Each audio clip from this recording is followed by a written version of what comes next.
Hey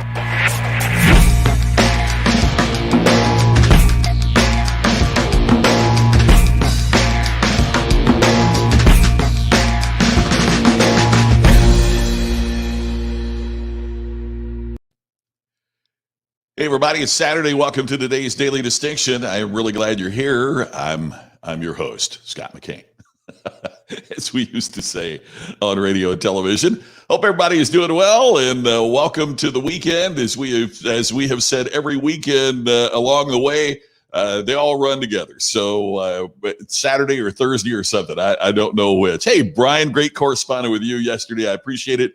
Dwayne, good afternoon to you. I am behind on getting you a logo and it's having a conversation. I look forward to that coming up very soon.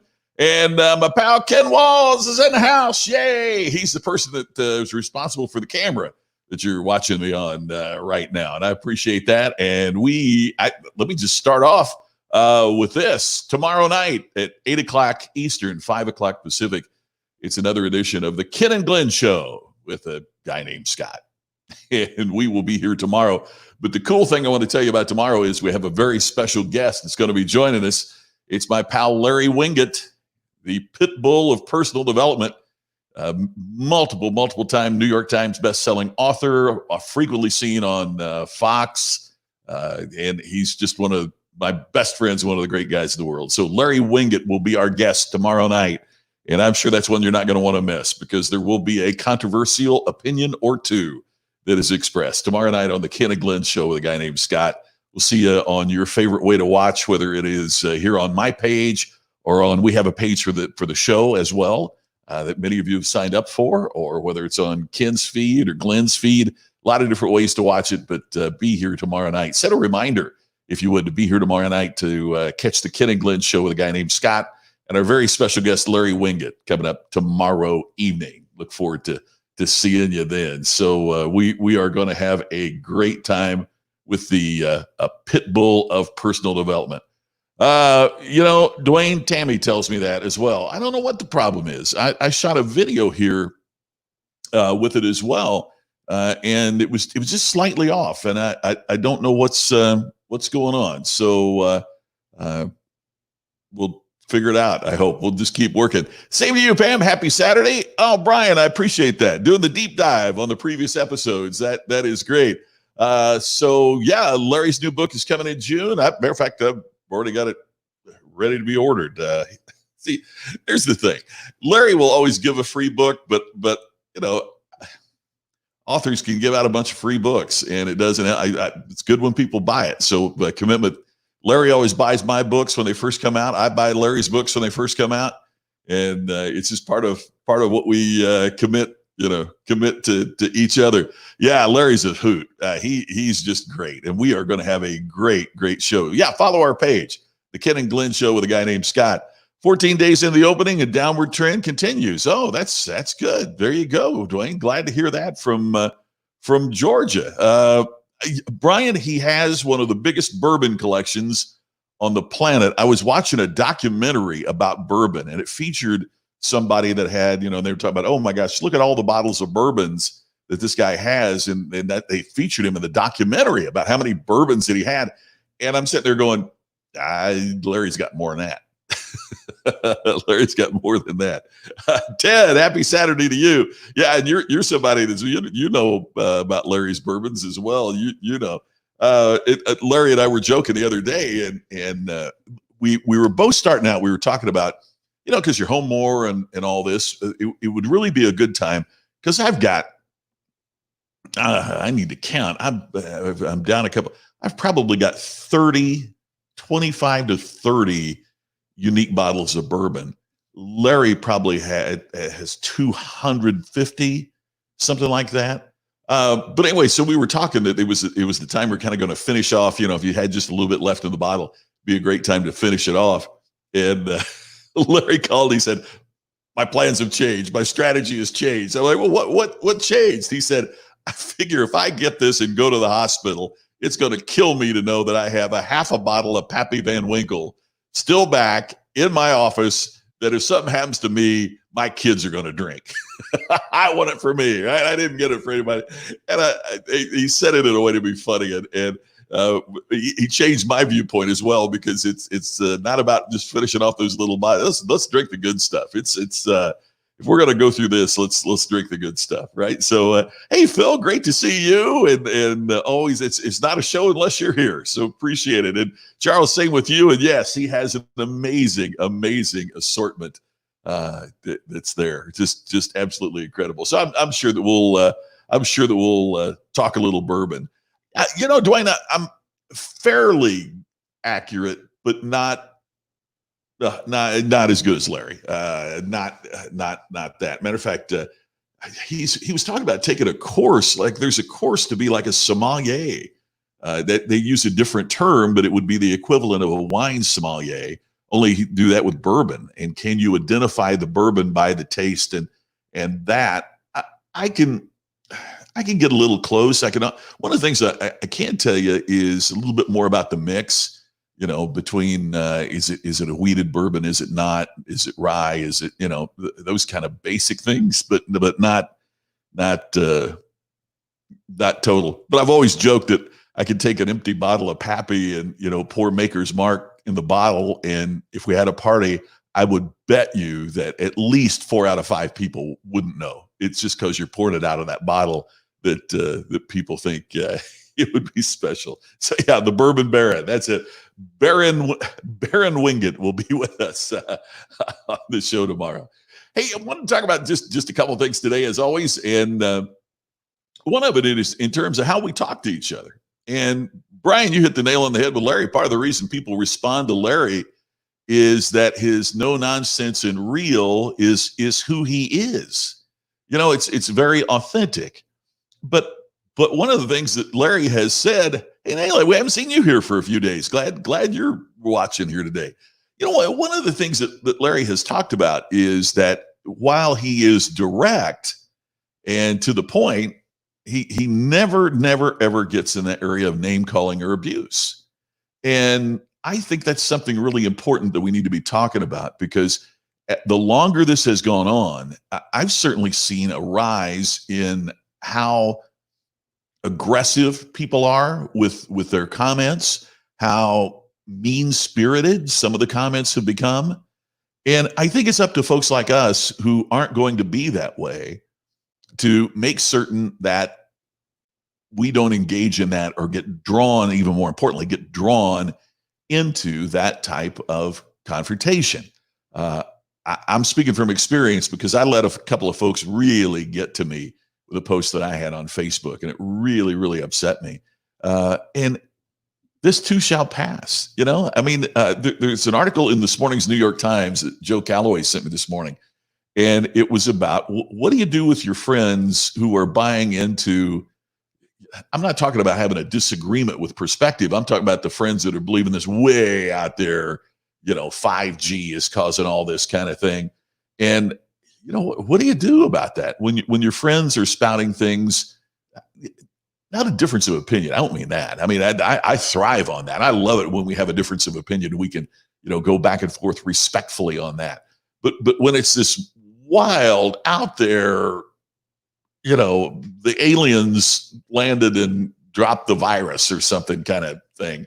What do you do about that? Maybe you saw this morning, there was a couple in California that went in to a grocery store, and their masks were Nazi swastikas. And, they were asking people to leave, and the two of them to leave. And that was a violation. They said that it doesn't matter, that people would just have to be upset.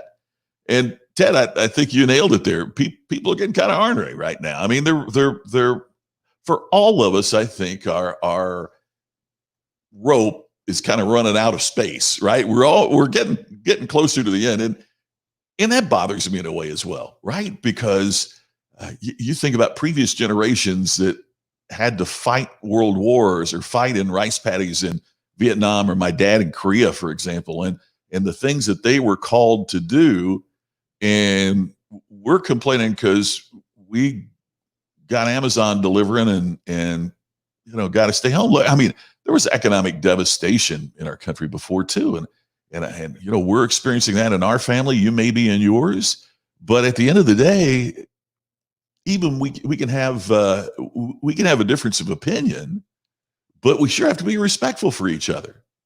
There you go, Ken. That's my whole new policy. It's the aliens. I mean, let's blame it on him. Let's.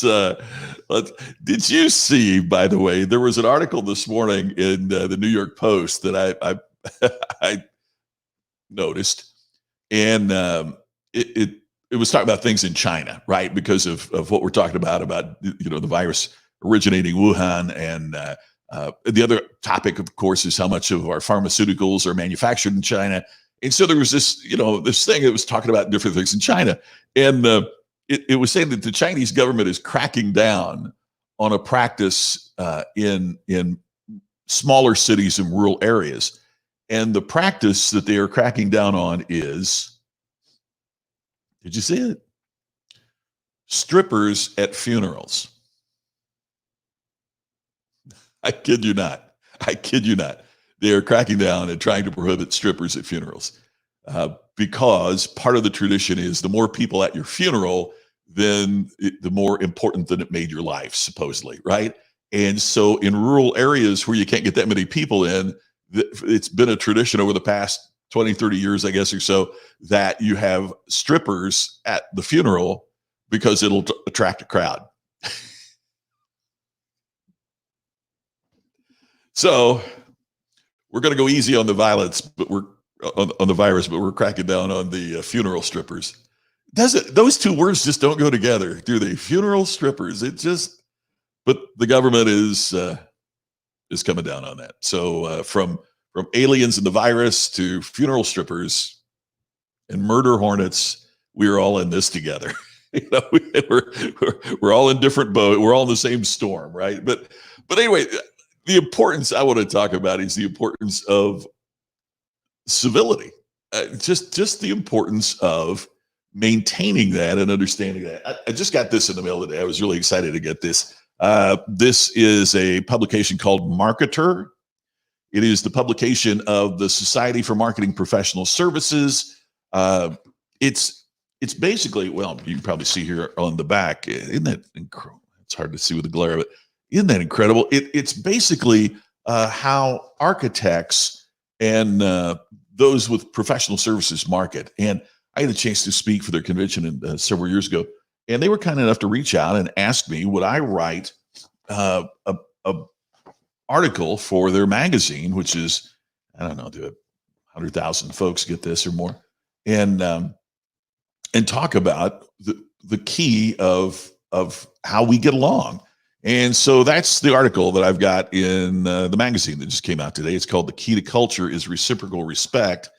And interestingly enough, I'm going to read you I hate to read my own writing to you, but I want to make sure I get this exactly right. Iconic organizations have cultures of uplifting reciprocal respect. But you might be surprised to learn that perhaps the single most important word in that sentence is reciprocal. The word reciprocal dates back to the 1560s and comes from the Latin word reciprocus, which essentially means, quote, returning in the same way, unquote. In other words, reciprocal respect means I respect you in the same manner and at the same level as you display respect for me. And I think that's really important for us, is that we model the respect that we want to receive from others. I talked about this a little bit yesterday, but it's one of the things I find really challenging is that the example that we're setting now is going to be noticed by our kids. It's going to be noticed by, I mean, the couple that went in the grocery store with swastika masks on and said that, the government can't tell them not to do that. I wonder then when their kids say, well, parents can't tell me what to do, how they're going to feel and what the response is. We have to be kinder to each other. I've had a couple instances just this week where friends have posted, and interestingly enough, they even disagreed, about how we should handle this. And they posted very smart, non-critical views of their perspective on Facebook. And man, the way that both of them were attacked by both sides was really, shocking and disheartening to me. So I want to talk about how we respect others. And I have unfriended some folks here on Facebook recently simply because, not because I disagree with their position, but I will not tolerate their venom. Uh, I, I, Larry had a line that he used that some of us were in the audience that we heard. Charles, I think you were there. Ted, I think you were there when Jerry. Hey, Jerry, good this. Yes, as Jerry says, Larry can talk in a way that makes you think. Larry dropped this line that I've really taken to heart, and he says, "What you tolerate, is what you stand for. What you tolerate is what you promote." And here's what he means by that. If I'm willing to tolerate that kind of behavior, if I'm willing to tolerate that kind of venom, and I leave it up on my page, it means I've endorsed it. So in other words, what you tolerate is what you endorse. If I'm willing to, if I'm willing to get down the mud with them, I've endorsed that approach. I think that's an important phrase for us to remember. What we tolerate is what we endorse. And so how do we get away from that? So in the article, I talk about, three things that we need to do. And the first thing is don't nitpick. Man, I have seen so much nitpicky crap going on that it just blows me away. A friend of mine posted that she had her mask on and she's in a grocery store and she was just, we've all shopped so much, we're kind of do creature's habit.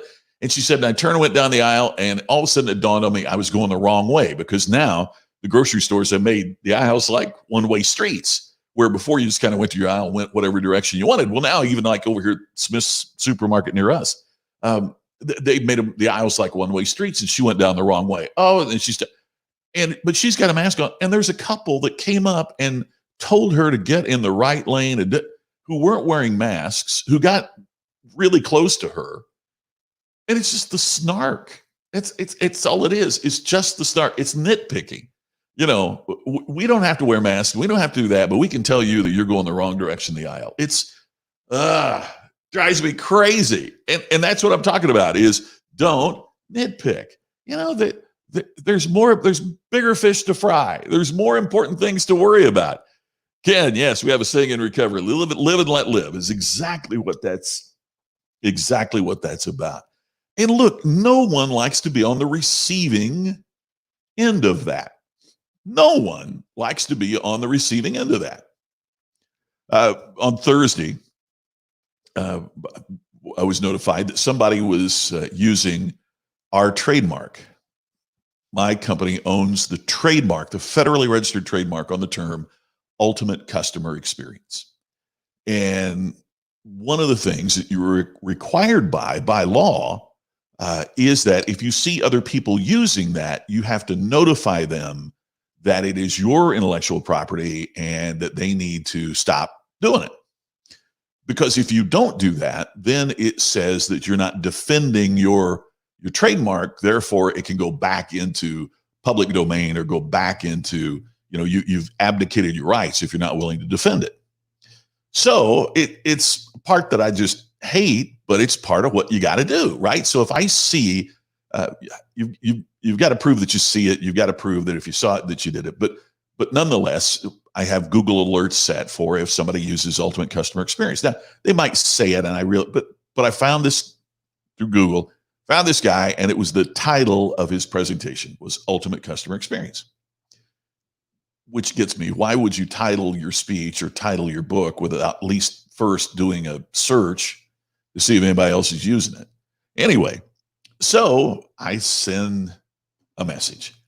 I know it's unintentional, I said. I know it's, however, that phrase that you are using is our intellectual property. So the guy immediately, snarky as all get out, prove it, prove your charge. I can call my speech anything I want. Prove your charge. So I wrote a second, I thought, nice thing. And I said, here's the federal registration number. You can Google it. You can look it up. Here are the specific areas that we are. For example, we own that trademark for anything that has to do with speaking, training, education, professional development, personal development. That's what we own. So, for example, a company could use it on an ad, and that wouldn't violate our trademark. But if they then in turn had a training session to train their people how to deliver it, now that would violate our trademark. Anyway, so second letter, and then he responds, and he like yells, I can't believe that you could get a trademark on that. I can't believe it's such an innocent phrase. I can't, like it's my fault. And so I finally wrote back and I said, well, why don't you title your speech, Just Do It, and see what happens, right? Just go for it. If you think you can't trademark a phrase, then just say, just do it. And I will promise you, Nike has more lawyers and a more aggressive stance than I do. The response was snark was what drove me crazy. Conversely, there was a speaker who I know who did a blog post, don't know well, but we've met, did a blog post entitled that, and I had to drop him a note. I just said, hey, just know he could not have been more professional, could not have been nicer. He was, oh my gosh, I had no idea. I am so sorry. I'll take it down. He was wonderful. And I thought there's the difference between being a professional and being a jerk, right? What's the reputation that you want? What's the model that you seek to establish? What is the reciprocal respect? Now, think of the respect that I have for the snarky professional, if he would ever need anything from me, as opposed to the speaker that is my acquaintance that I now have abundant respect for by the way that he responded. So how we respond and the way that we do that and the reciprocal respect that's a part of that, man, it's so important. So number one, don't nitpick. Number two, follow up. Follow up. After we've identified a problem, we're constantly told by everyone, from our vendors to our kids, you've heard this, we'll get right on that. I'll get right on that. I'll do that right now, Mom. We've heard that, right? In many cases, we know that their comment is precisely where their effort ends. So follow up is not only great client service, it's a display of respect. Following up is a display of respect. And so if we want reciprocal respect, following up is a critical aspect of what we can and what we need to do. Here's the third one. Don't withhold praise. Don't withhold praise when people do treat you in the way that you want to be treated. I know some folks who act like they were born with just a certain amount of praise that they can hand out over their lifetime. And they are so afraid that that cup is going to run out that they withhold praise for fear, evidently, that there's only so much that they can give. I know people who say, well, I can't praise my employees. If I do, they'll ask for a raise. I can't praise my kids. I'll spoil them. Oh, gosh. Look, yeah, I don't think people should be praised for, hey, you managed to get out of bed this morning. Way to go. You're great. You're awesome. I'm not one of those folks that's way out there on that. But I think too often we withhold praise when we should be saying thank you. By the way, but doesn't it also bother you when you go into some place, buy something, and you don't get thanked for your purchase? So saying thank you is an extension of respect. And don't withhold the praise, because when you withhold the praise, you fail to model what you'd like to see in them. Wouldn't you like to see your kids praising others when they do something great? Then why wouldn't you praise your kids? When it comes to business, even more importantly, if you want your employees to thank your customers, you better be thanking your employees. You model the behavior that you want them to see. That's reciprocal respect. And what we are having right now, to a great degree, whether it's in business, I've seen more people get snarky with people in business here in the last few days than I have last couple of weeks. I have for a long, long time, and it's absolutely ridiculous. Let's catch up on a couple of comments. Phil said, when you're out front, the only thing you can see is behind. Yeah, the only thing you can see is you're behind, right, Phil? I love that line. Unless you're the lead dog, the scenery never changes. So it's Charles. Yeah, you try to set the precedent with that. Ken, being a jerk has become the cool way to do business. Yeah, they were. Oh, I do too, Ken. I know. And they think that we have seen I don't know what I'm going to do with this URL, but I bought the URL no bro sales. This bro selling, and it's not just guys. I've seen, it's not just men. I've seen women do it as well. But this thing that if you act cocky and if you get pushy, and I'm the world's number one, that's the way that you sell. It wasn't right before the pandemic, and it's even less correct today. So I don't know what I'm going to do with the website, but I bought the URL no bro sales because we got to get away from bro sales. This pushy, arrogant, hyped up kind of, let's get out there and crush them kind of thing. That's part of what I want to do in the future is to help teach folks that you can be an incredibly the best sales professional I've ever dealt with in my life. I wrote about him in one of my books. Is a guy named Carl Nielsen. He's a sales professional in Indianapolis. And you would, if you met him, you would think he was a surgeon. He is one of the most professional, and I never, ever felt pressured, which is why I couldn't wait to buy my next car from him. He's that good. And that's how good we got to be. Hey, Deb, I didn't realize you were on here. Good to see you. Well, you're welcome. Thank you for being here. Hey, my old friend Letitia from Wish TV in Indianapolis. She's now in New York. Great points. Yeah, thank you for your payment when patients pay upon service. Yes. And guess what? You bring up, Letitia, you bring up such an important point. My buddy, Dr. Michael LaBeouf, wrote this great book. And I think it's one of the business books that everybody should read.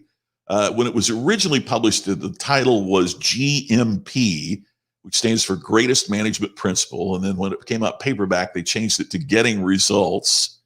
But the greatest management principle is simply this: behavior rewarded is behavior repeated. And so when you say thank you for your payment, you help ensure that behavior that you've just thanked them for, you've just rewarded, is going to be repeated. They're going to come in and pay for more. They're going to come in and have another service. They're going to do something else. So we need to be examining what we're rewarding, because that's what we're going to have repeated. And why don't we think about those things? Yeah, I go to there from Phil. Oh, you like that, Ken? No bro sales. That's like it. Yeah, and I'm with you. Entitled people. Yes, you bet, Pam. Absolutely. So anyway, I didn't realize you knew Carl Nielsen as well, Pam. He's great, and as a matter of fact, he is retired now, as you probably know. And so now they bring him in to help consult and coach and mentor younger salespeople whose minds have been infected by some of the typical car sales kind of training that's out there.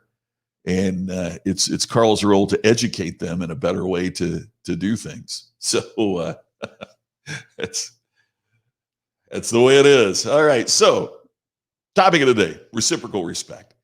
Thinking and caring about each other a little bit more, being a little bit open. And so the fundamental question, we'll close on this. Fundamental question is, then what if you aren't treated with respect? If somebody is snarky to you, can't you get snarky right back with them? And I can't say, no, never do that, because I'm guilty of that crime. I have done that, and you may have too. I do know this: you can't feed the trolls, right? If somebody is saying ridiculous stuff, there's a great thing on Facebook that it's called block.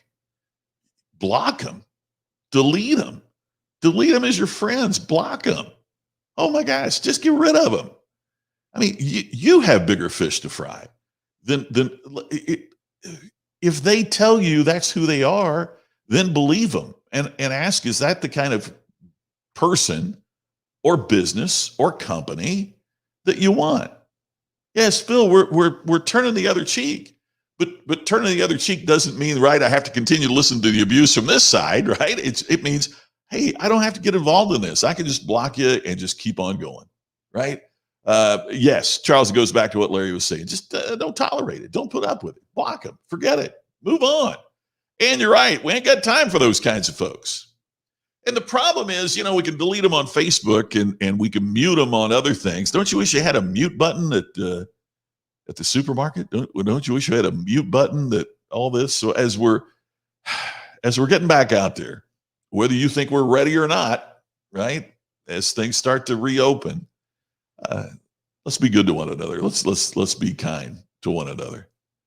Ken, I believe the world's getting a reset. In the good old days, you had to have a service mentality to succeed in business. Pain is the predecessor of wisdom. I love that line. Pain is the predecessor of all wisdom. And we are certainly getting a course in that right now, aren't we? So let's hope that we use this not to enhance our snark, but to grow our perspective, to get wiser about what we do, and to learn and to care, and to find ways of sharing that with each other. I want to be understanding of those people who are feeling such stress and such pressure that they're having difficulty. But a lot of folks have said this, and I'll join the chorus. If you squeeze a lemon, guess what comes out? It ain't orange juice. Right? Squeeze a lemon, you're going to get lemon juice. Squeeze an orange, you get orange juice. Squeeze a grape, you get grape juice. In other words, when you put something under pressure, what they really are is what tends to come out. And I think part of what's happened here too, as well, is that the true nature of some folks, sadly, unfortunately, has been revealed. And it's not as pleasant as the happy face sometimes that they put onto the world. So what we have to do is to understand that, understand who they are, decide whether or not we want to be engaged with that and have that be a part of our lives. There's a person that was in my life a while back that, Tammy and I talked about it, and there were times that we just thought, gosh, what a great guy to be with. But more and more, as we were around this individual, we just decided, he is toxic. He's toxic. And we just moved on. Nothing, I'm not going to badmouth the guy, not going to even tell you who he is, not going to anything. Just move on.